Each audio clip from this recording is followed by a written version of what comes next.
ថ្ងៃនេះមានម៉ូតូអាគប់មួយយកមករើម៉ាស៊ីនអាគប់នេះគឺរើសយកមកពីអេតចាយកមកឲ្យជើងរុនធ្វើហើយម្ចាស់គាត់យកមកគឺអត់មានលាងដីលាងអីចេញទេសិតតែដីសិតតែពុកយកមកជើងរុនរើហើយក៏រើម្ដងនោះក៏ចំណេញទាំងដីទាំងពុកផងដែរ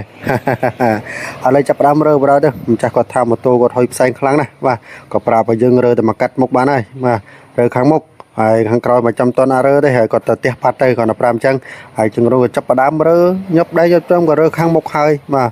រើខាងមុខហើយគុំសិនហ្នឹងក៏ទុកដេកមកយប់ចងម៉ោងដេកមកយប់ដើម្បីម្ចាស់គាត់មកយើងដើម្បីយើងប្រាប់គាត់ថាម្ចាស់គាត់ហ្នឹងគឺធម្មប៉ុណ្ណាបងប្អូននិយាយលេងទៅបងប្អូនបាទគឺម្ចាស់គាត់គឺមកគាត់ថារើមិនស្អាតទេជាងបាទ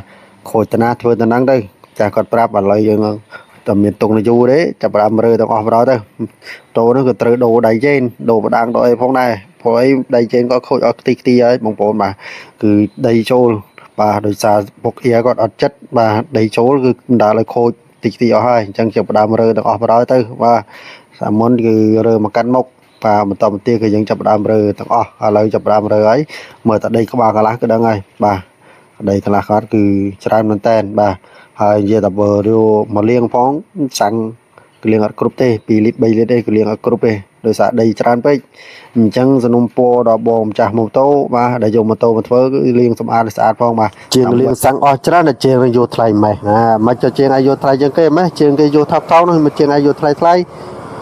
បងប្អូនលាងឲ្យស្អាតមកជាងយកថោកដូចគ្នាដែរបងប្អូនបាទដោយសារខាត់ពេលខាត់វេលាកោសដីកោអីផងយូរណាបាទ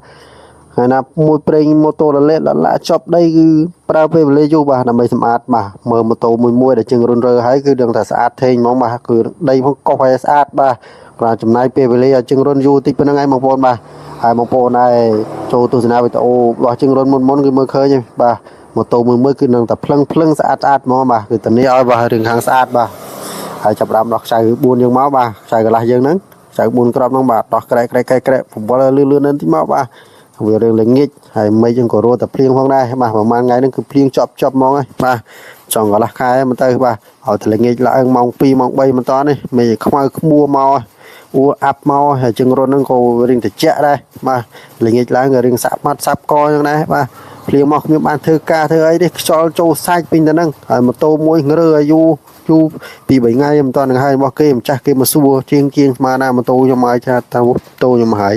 ហ្មងអើយហ្មងបាទមិនភ្លៀងធ្វើការបង្កើតទេបាទត្រឹមម៉ោង2ម៉ោង3មកបាទហើយគ្របតុកទៀតបាត់បិទទ្វារបាទមួយថ្ងៃទៀតបាទឥឡូវចាប់ផ្ដើមដោះវីស្តុងចេញមកក្រៅហើយបាទហើយវីស្តុងនោះក៏សឹកខូចខ្ទីអស់បាទ